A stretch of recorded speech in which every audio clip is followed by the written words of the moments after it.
I have a very lovely guest with me today. Her name is Megan Fenyoe. She is an Air Force veteran, licensed clinical social worker, transformational mindset coach, best-selling author, speaker, trainer, and founder of the I Am Enough movement. Megan has been in the mental health and transformational mindset space for over 15 years, and she actually has a proven 5-step system that she uses to guide people through from struggle and into strength. I am super excited for you to meet her today, so without further ado, let's meet Megan Fenyoe. Megan, I am so excited to have you on the show today. Thank you so much for joining us. I am so excited to be here. Thank you, because I know it kind of was like the last minute in a way. I reached out to you, and usually I have to wait a long time to get on shows, so thank you for making this work. Yeah, of course. I'm super excited, and I'm really even more excited to talk about your whole movement and everything you're up to in the world. Everything that you do is just, it speaks so much to my heart, and that's why I'm like super excited, because I know we're just going to totally flow, and this is going to be an awesome episode. So to kick things off, I would really love, because by the way, you guys, and I said this in the intro, Megan is all about from struggle to strength, from pain to power. And I know you have your own pain to power story, your own struggle to strength story, and you've actually really turned your pain into your platform now. So could you share a little bit on that for the listeners? Yeah, definitely. It started, in childhood, growing up in a dysfunctional, abusive family, and then I have a learning disability. So even at a young age, I kind of started feeling like I wasn't enough. But more recently, this kind of all blew up like literally a year and a half ago. I was in a very narcissistic, abusive marriage, and he had an affair for 14 months of our 2.5-year marriage. I've been a mental health therapist for almost 15 years, and I had no clue that I was involved in this type of relationship. Wow. Yeah, and so I decided, he filed for divorce in 2016 after pulling the divorce papers and everything for 4 times, and I still stayed faithful and committed to him for 2 years after that. That's how traumatized and damaged I was.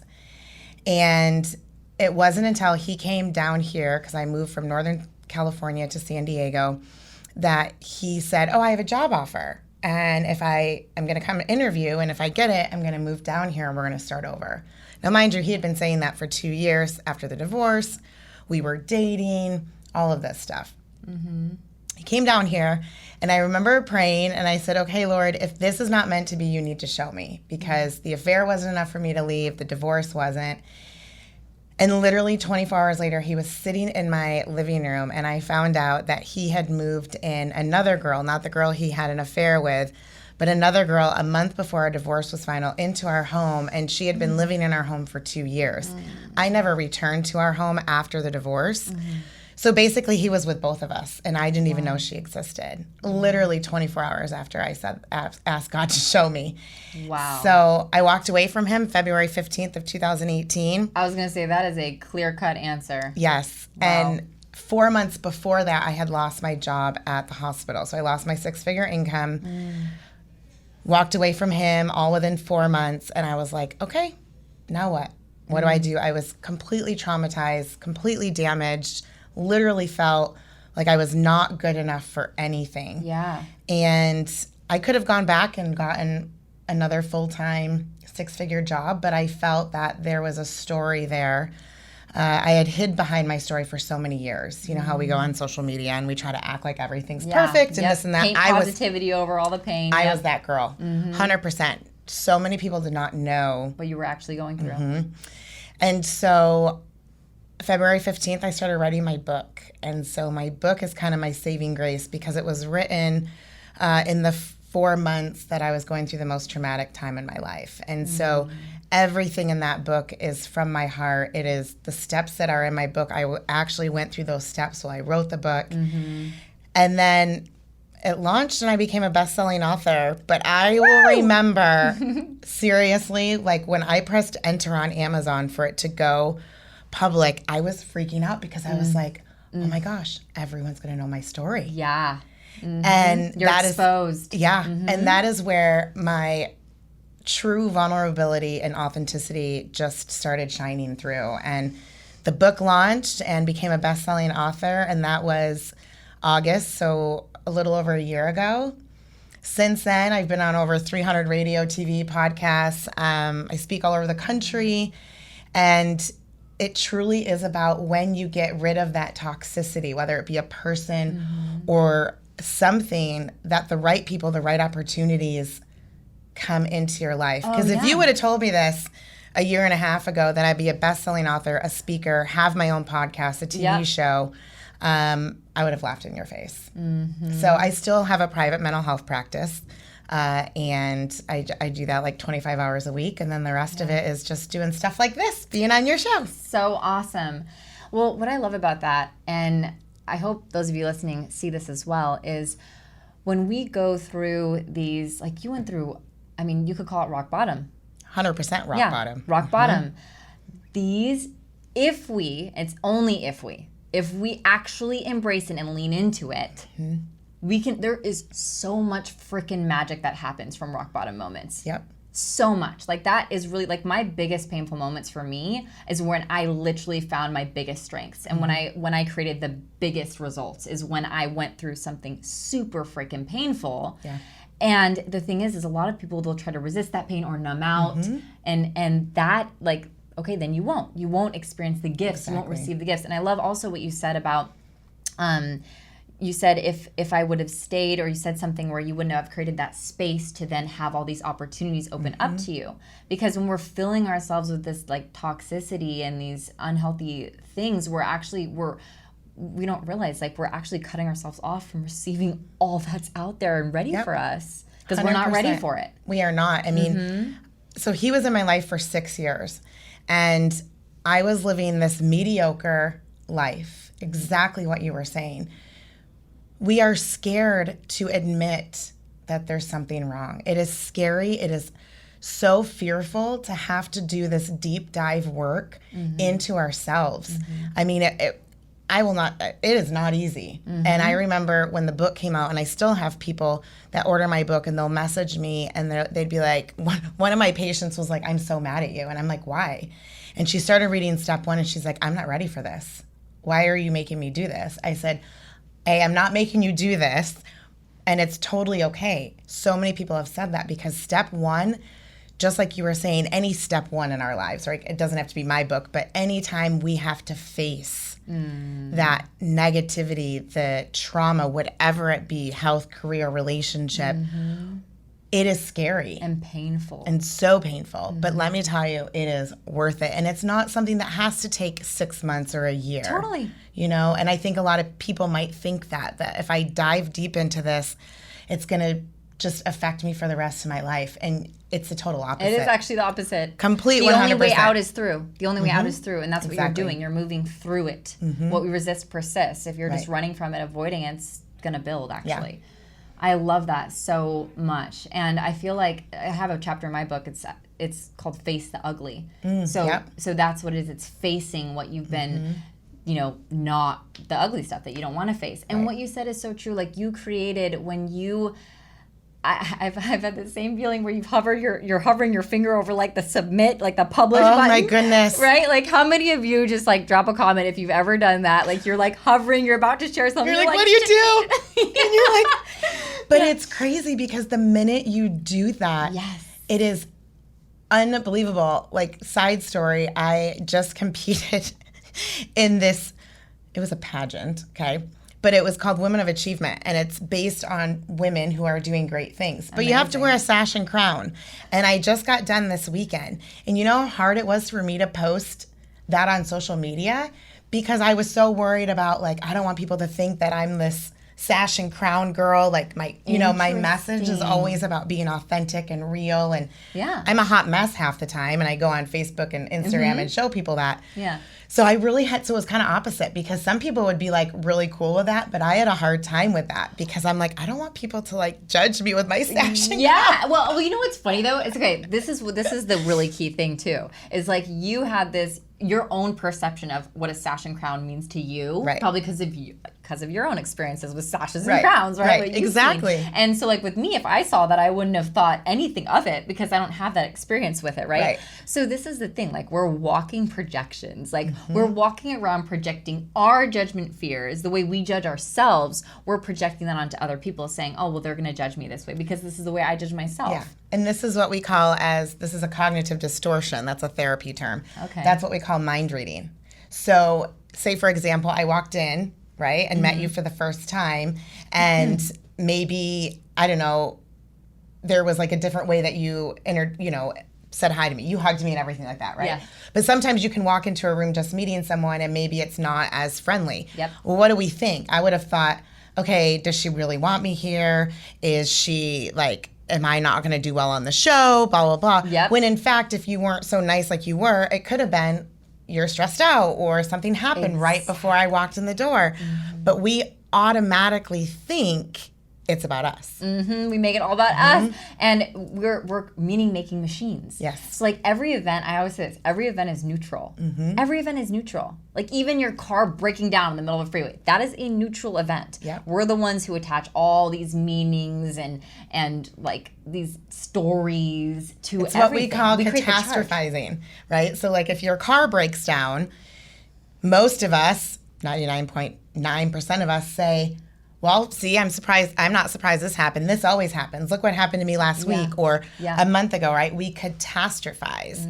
And that was huge in my marriage because my ex-husband never told me I wasn't good enough. I created that story in my head based on his actions and behaviors. And I didn't just let that thought just be in my relationship. I catastrophized it to every part of my life where I thought I wasn't good enough to be a therapist, to be a good daughter, to be a good friend, right? So we always tend to catastrophize when something goes wrong in our life instead of just focusing on that one instance. One of my favorite quotes is, it's not a bad life, it's just a bad day, right? So like that catastrophizing. But, I've never heard that term before, catastrophizing. Yep, it's another That's a new cognitive one. distortion. Wow, getting all technical on us here. I love it. Just showing off her smarts. Show it off, girl. You show it off.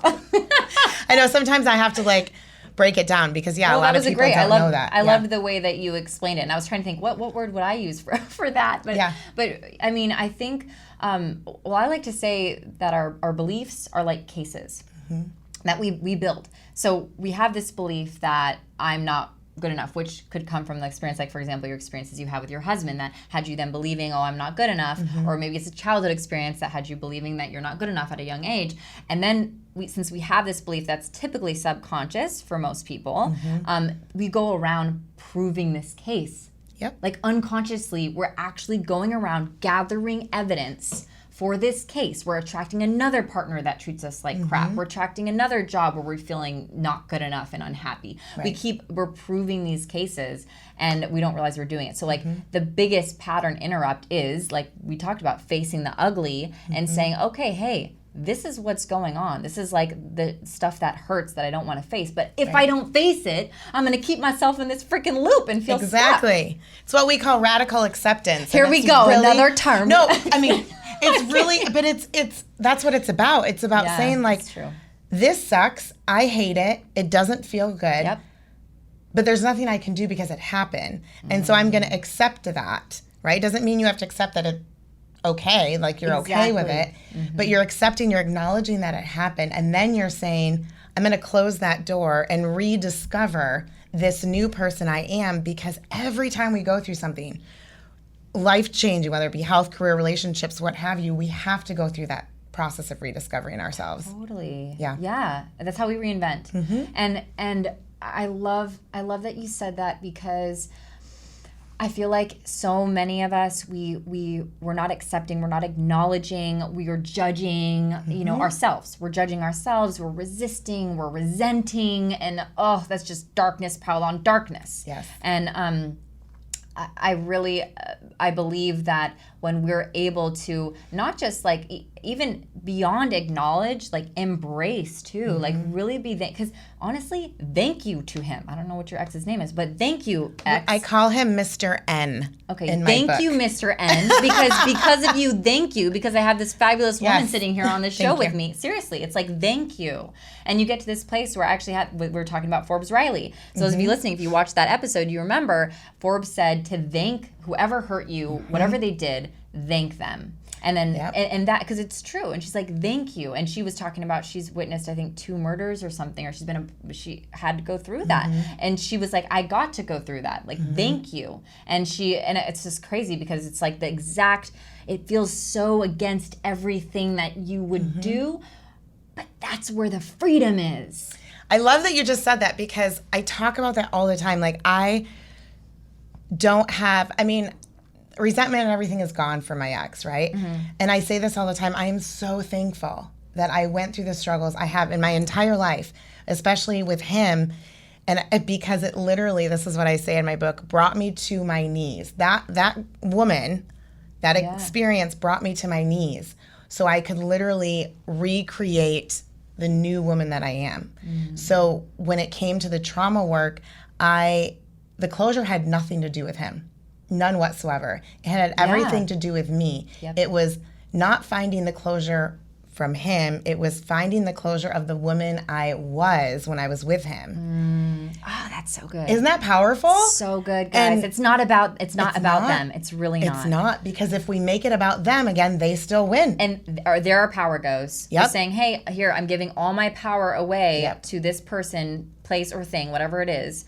And that's making you a victim. So then now you're a victim and you have it's all up to, like you were talking about bad luck earlier, like, oh, of course this would happen to me. Then it's like, then you're a victim of bad luck. And that's your choice. You can. You could totally, if you want to be a victim of bad luck, you go on ahead, girl. You be a victim. Exactly. And I think too, because domestic violence is so prevalent and a lot of people talk about, well, why didn't you leave, this and that.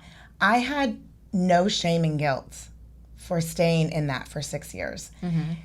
I'm a different breed, I think, maybe because I'm a therapist, but most people in that type of situation have so much shame and guilt surrounding once they break free from that, saying like, why didn't I leave? Why did I stay?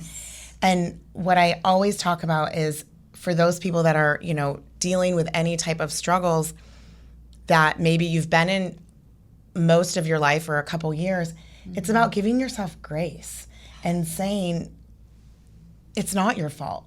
I didn't know any different. You did the best that you knew how at that point in your life. And we're all doing that.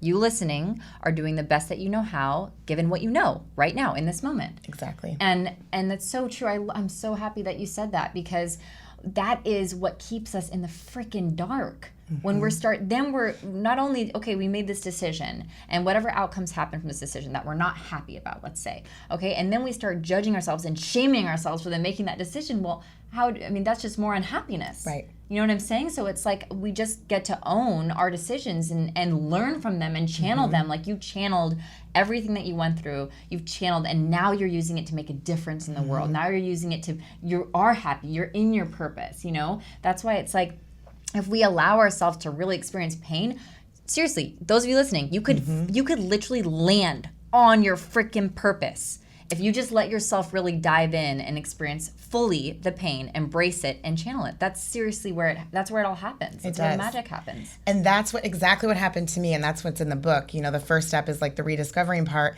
and then the second step is visualizing your passion and purpose. Just like you said, when you do that hard work, you start rediscovering your new values, or you start rediscovering what makes you excited, which what I found was completely different than what made me excited 6 years ago. Yeah. And then I was starting to visualize this life for myself where I said, I'm not going to go back to a 6-figure job. It would be great, and I'm not making that much now like I was, but I own my schedule. I own my life. I'm able to do what I want, which is empowering people to believe that they're enough. And I wouldn't be able to do that in a 40-hour-a-week job. No. And I never even envisioned that ever in my life until I walked away from him. And I'm so glad that you said that, because exactly true. Like, whatever you go through, the minute that you say, okay, I'm going to work on this, or whatever it is, you could truly find something that changes your entire life. Oh, totally. Absolutely. I love that. And what you said too, and I want to challenge you listening right now or watching to do what Megan said. Sit down and visualize and really connect with what you want to experience. Because here's the thing, what Megan was talking about is like, clearly you're in this space where you're experiencing massive amounts of freedom. Like, you're able to go and you have your own schedule, like you mentioned. You're able to travel. You're able to impact people's lives. You're able to create differences in people's lives. Like, you've created this experience for yourself that you visualized. I'm guessing 100%. Right? So those of you listening / watching, take some time to create this for yourself. And instead of thinking of like the specific like checks, like, like the paying job, like a certain kind of salary you want, or all those, you know what I'm saying? Like those things, what are they called? The things Goals, that don't matter. Like, yes, the things that don't matter. Go for what you want to experience. Because even so, where you are at now, if you close your eyes, you can also get real with, am I experiencing what I want to experience now? And that's the pattern interrupt too, because maybe you're confused and you're like, well, am I doing the right thing? Well, just sit and connect with yourself and ask, does this feel aligned? Do I feel happy? Do I feel joy? Do I feel freedom? The things I want to experience. Well, I need to plug the book just real quick, because that's something girl. You can do in the book. So at the end of each chapter, I pose questions with places to journal, because how many of us have gotten self-help books and we read it, right? Yep. And we highlight, maybe write notes, and then stick it back in our drawer or bookshelf. I'm one of those people. And so for me, it was really important to allow my audience to start working on themselves. And so if you get the book, there's questions at the end of each chapter. So step 2, visualizing your passion and purpose, there's questions, just like you were saying, to do that will help you start thinking outside the box. So I'm glad that you said that, because sometimes people are like, okay, but I don't really know what to ask myself and what to write. Well, the book has it in there. Ooh, that is so funny. I just got that question today. What someone messaged me saying, what do I write about? Yeah. You know? So there you go. You get some questions to get you to start to pull back the layers, the onion layers, and really go deep with yourself. It really helps, especially if you're new. If you're new at this, sitting down and meditating or journaling, these things, if you're new to it, it helps to have someone to guide you, or guided questions to support you in going where you get to go with yourself. Yeah. So I love that. And you don't reveal those questions, only in the book, right? Only in the book. Sorry. Only in the book, so you gotta get the book. Well, there's a checklist too that you can get on my website, which is kind of like the notes from the book. But if you really want to dive right in, you want to get the book. It's paperback, ebook, or I just did my voice book. The audio. Nice. That was interesting. I'm working on that right now. Oh, that was interesting. In this very studio. Yes. It's very interesting. I just want to kind of circle back. You were talking about meditation and journaling. Yep. And this is what we call grounding skills, which is step 3 in the book, because we're human beings and we're always going to have negative thoughts. It's just... Yeah, it's part of being human. Part of life. I'm known as the I am enough girl in this California, Michigan, wherever, and I still struggle at times feeling like enough. Yeah.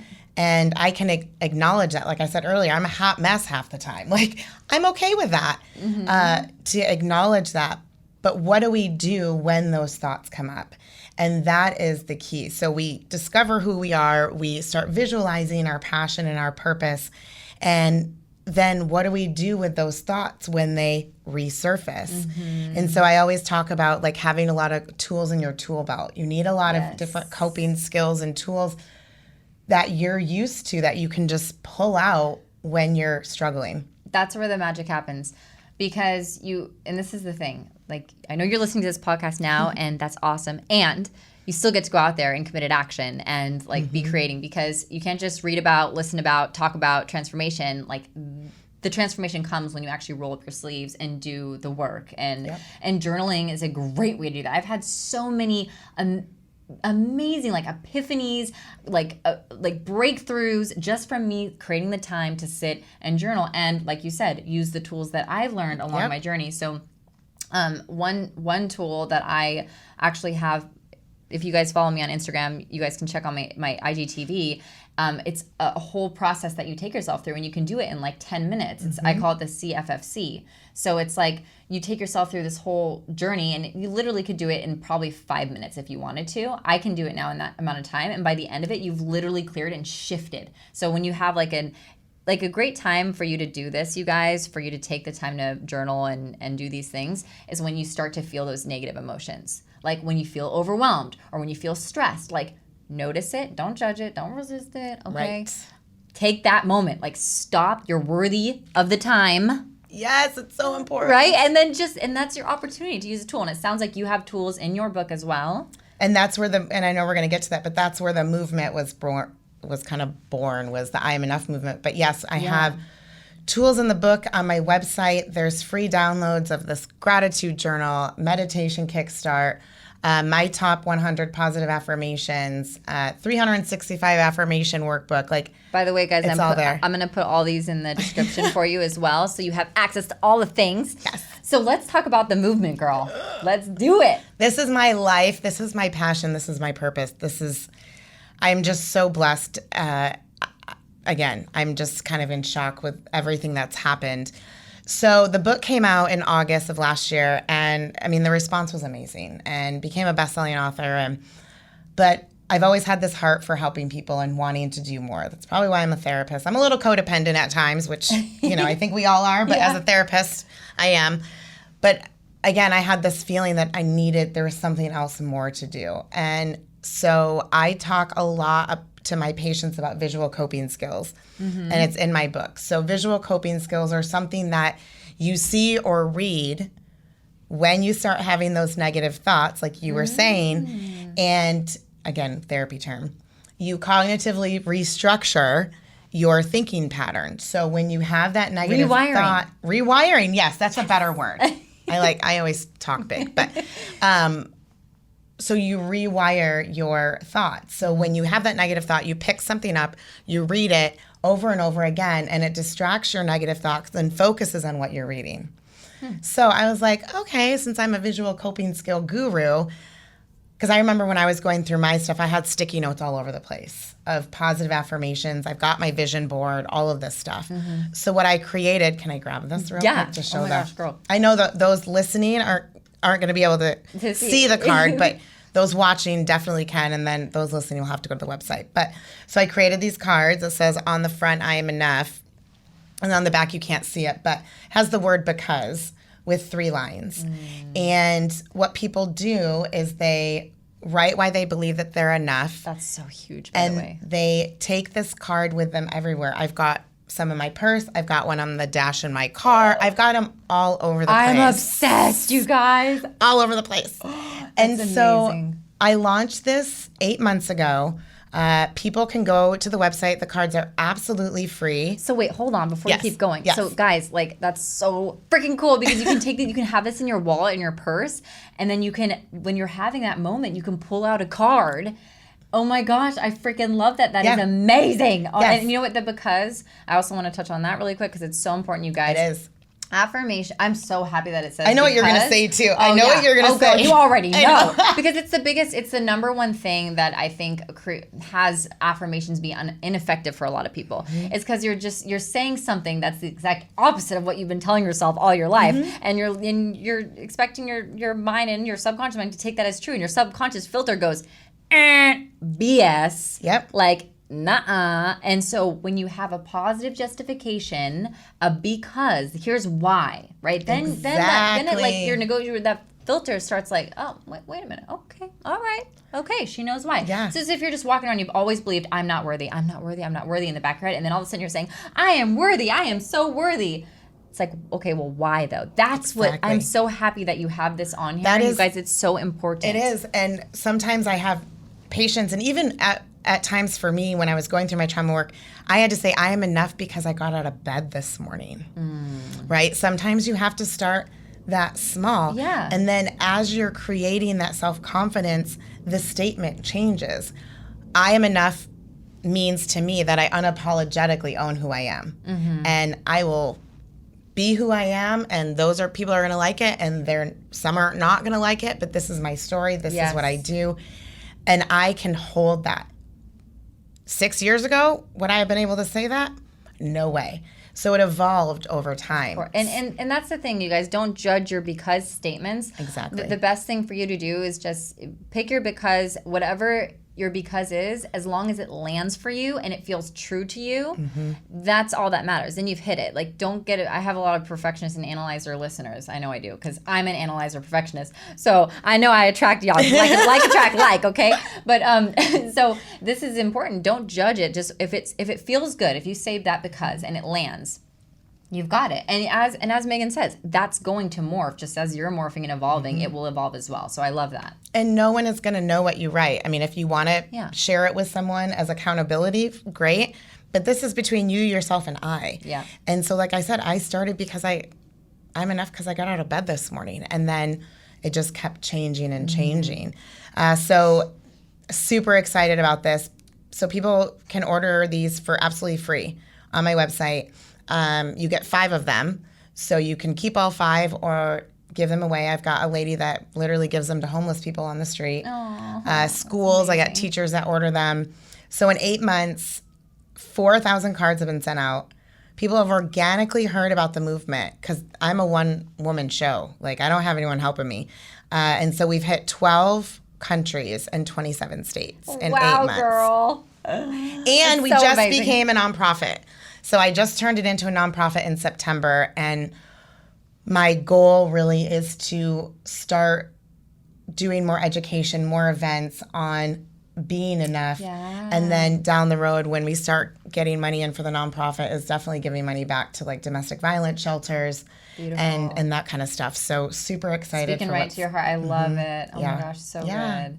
That is so powerful. I don't know about you guys right now. I'm freaking jazzed up. I love this. I'm so happy right now that we are talking about this, because this is just everything. I do have to add another part of the movement just real quick, because I know we probably have to get going. But go ahead, girl. You got to take a selfie.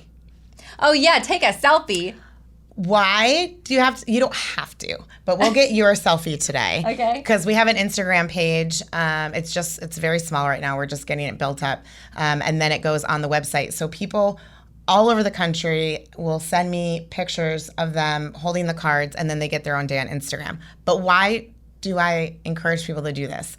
Because 6 years ago, even 2 years ago, when I jumped into entrepreneurship, people were like, you got to do selfies, you got to do Facebook Lives, this and that. And I was like, no way. Like, this is not happening, because I didn't have that confidence. I wasn't there yet.